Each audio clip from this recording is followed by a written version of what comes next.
Ya, nama saya lengkapnya Dr. Andes Slamet Budiono. Alamat RT 4 RW 2 lingkungan 4 Kelurahan Bagu Kecamatan Kabupaten Tulungagung. Eh, Saat ini saya diminta oleh adik-adik untuk bercerita tentang terkait dengan Tulungagung, sejarah Tulungagung.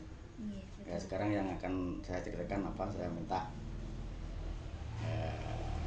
apa namanya poin-poin yang ingin kita ketahui. Oh iya Pak, terus di Tulungagung kan ada patung arca di pinggir jalan. Nah, patung tersebut apa ada kaitannya dengan kota Tulungagung?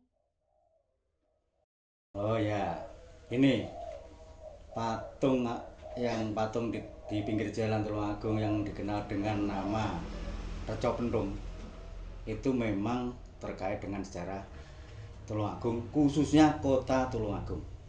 Karena itu sebagai pertanda berdirinya kota Tulungagung sekaligus sebagai batas kota. Mengapa batas kota? Itu ada di 4 penjuru jalan masuk kota.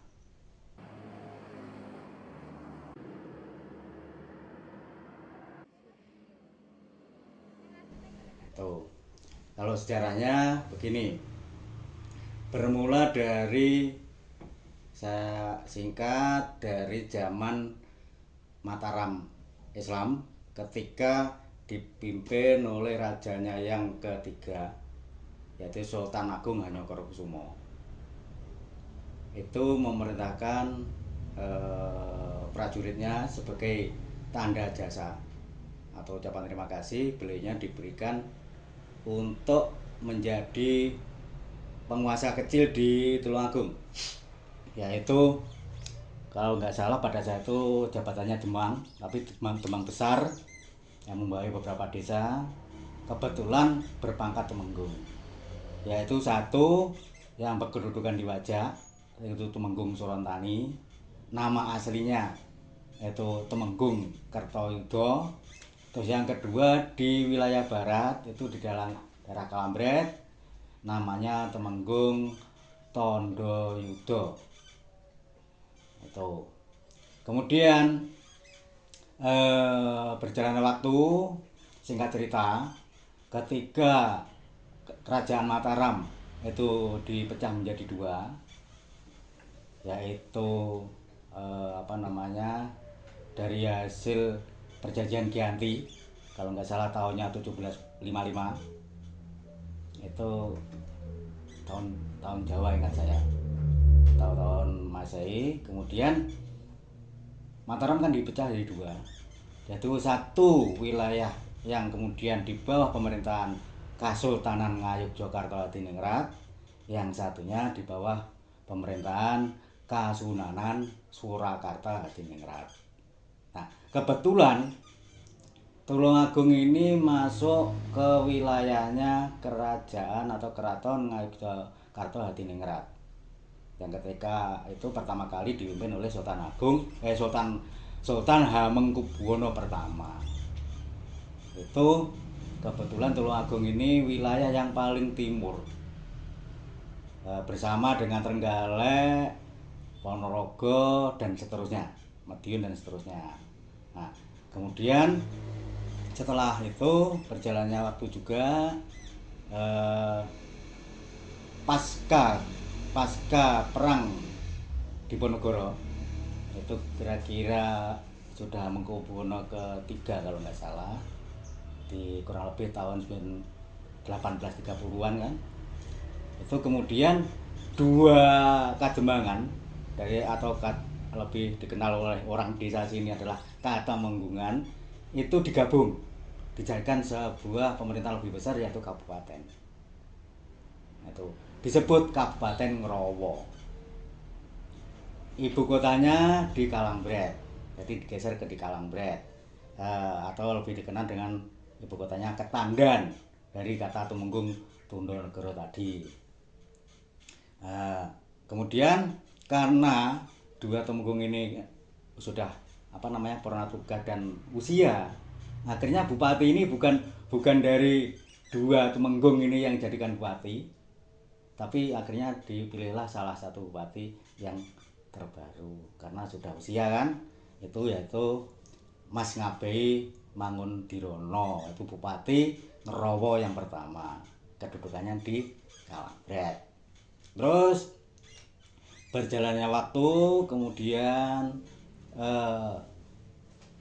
Belanda pada saat itu sedang membangun jalur rel kereta api di seluruh wilayah Jawa, akhirnya sampai ke Tulungagung juga. Nah, disitulah Belanda menginginkan ibu kota Kabupaten Ngerowo itu dipindah dari Ketandan atau Kalambret, dipindah ke timur, ya yang sekarang ini. Mengapa? Karena jalur relnya itu lewat sebelah timur, tidak bisa lewat barat. Nah, akhirnya ibu kotanya lah yang dipindah. Nah, kemudian terjadi ya persiapan dan sebagainya, pembangunan infrastruktur supaya ibu kota itu pindah ke timur, termasuk dimulai dengan pembangunan alun-alun yang dulunya di situ adalah semacam kedung yang selalu berair, akhirnya dikeringkan dan berhasil, akhirnya baru bangun yang lain-lainnya.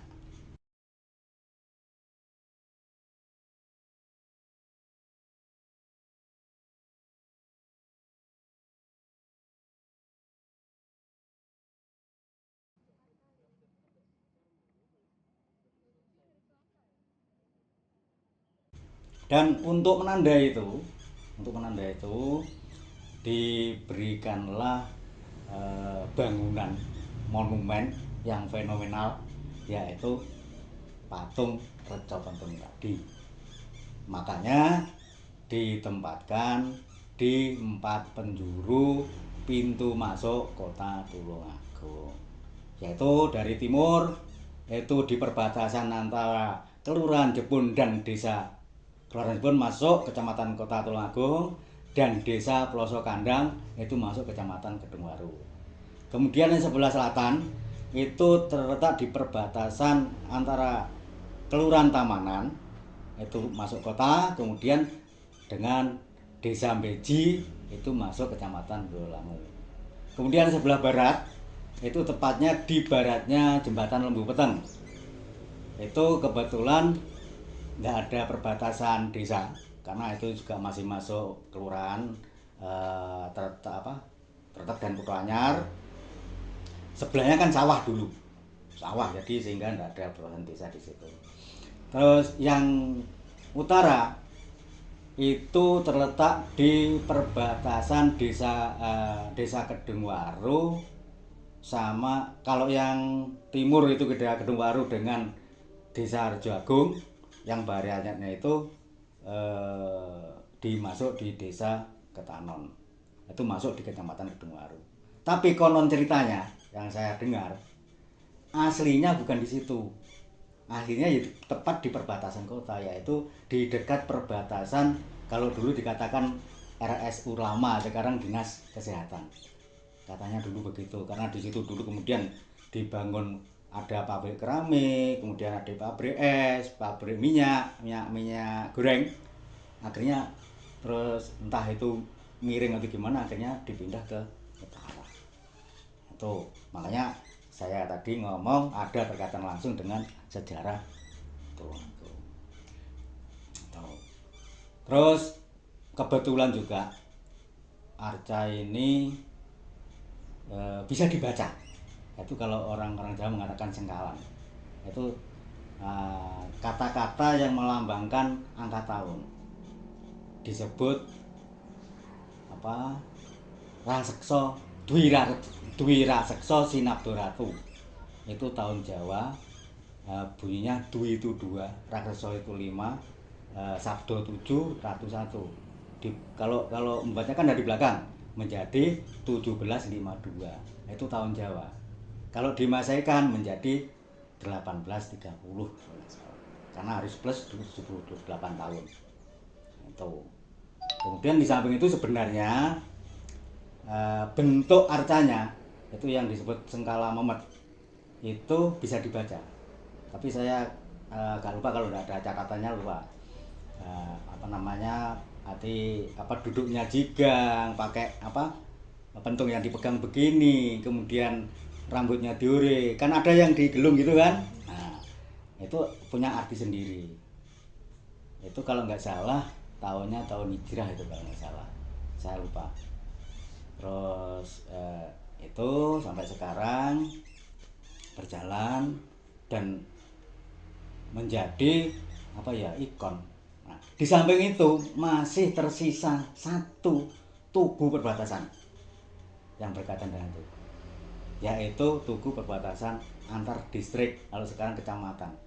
Tadi yang Tamanan sama Beji atau Tulungagung sama Boyolali itu masih ada di dekat arca yang ada di perbatasan Tamanan.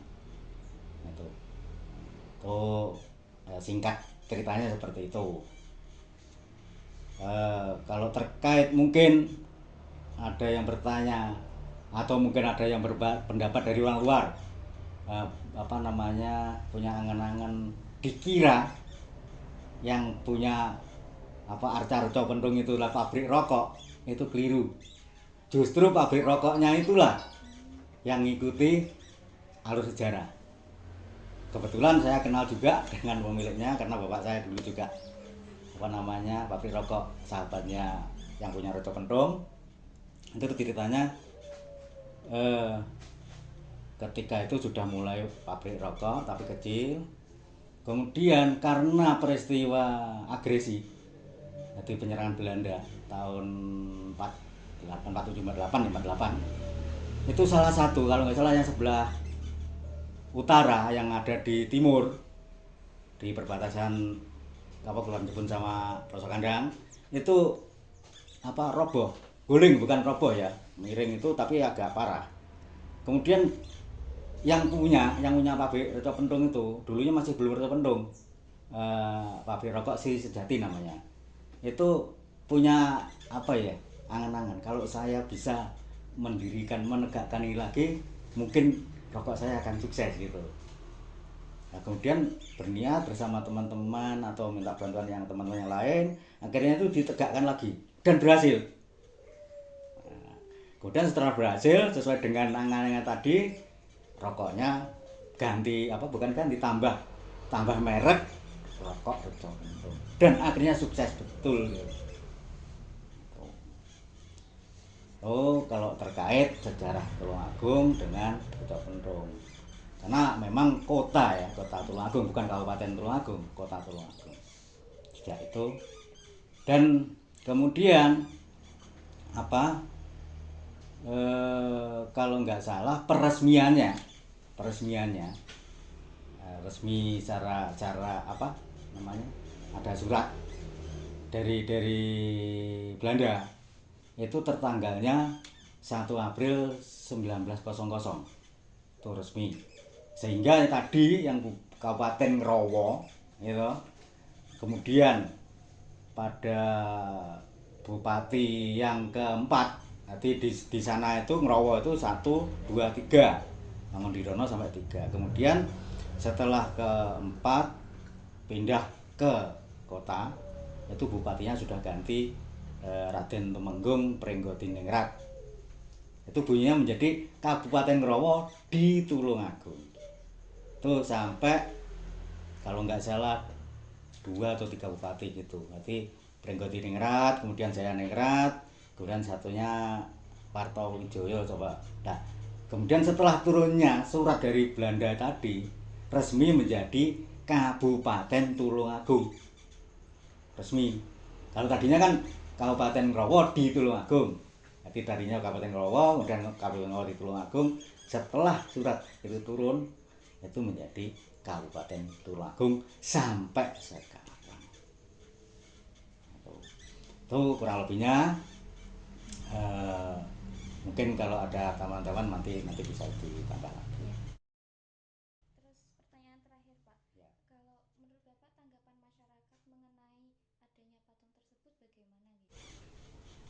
Kalau tanggapan masyarakat itu dapat apa ya, secara umum dikatakan tidak ada tanggapan. Ya lebih bangga. Karena apa? Ikon itu.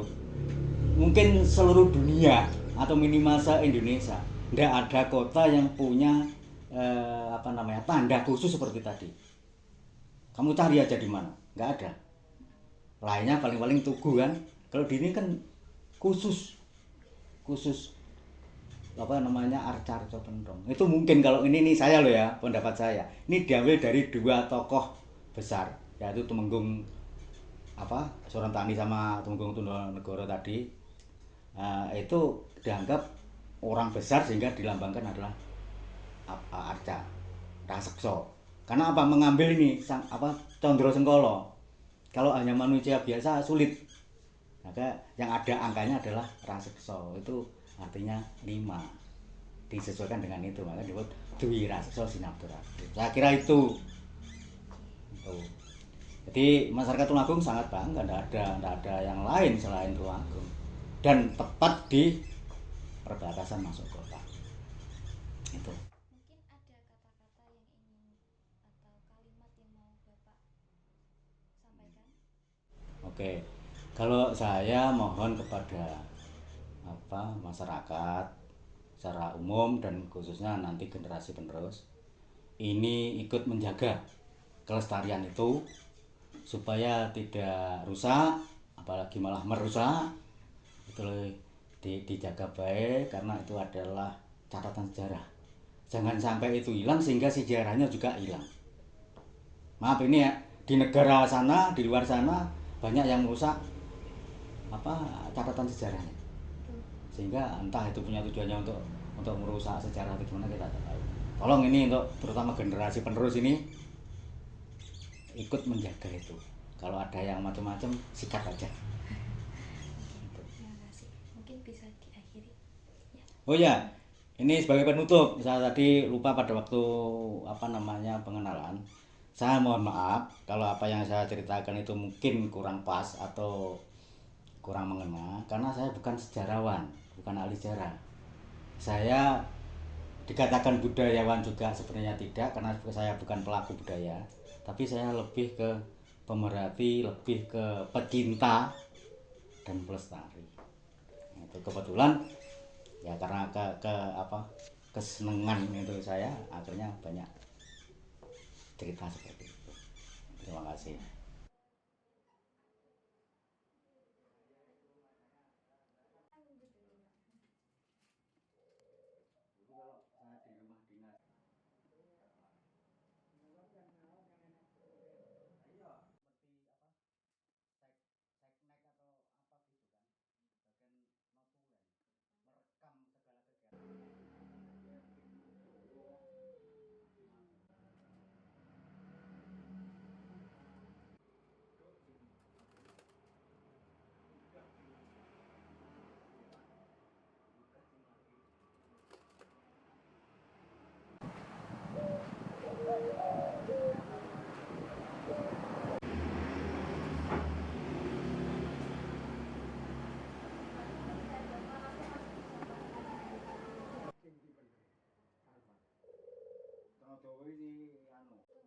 Diskon iya, tapi kan yang paling kalau Pak Rikon belum pernah ke sini, tapi kalau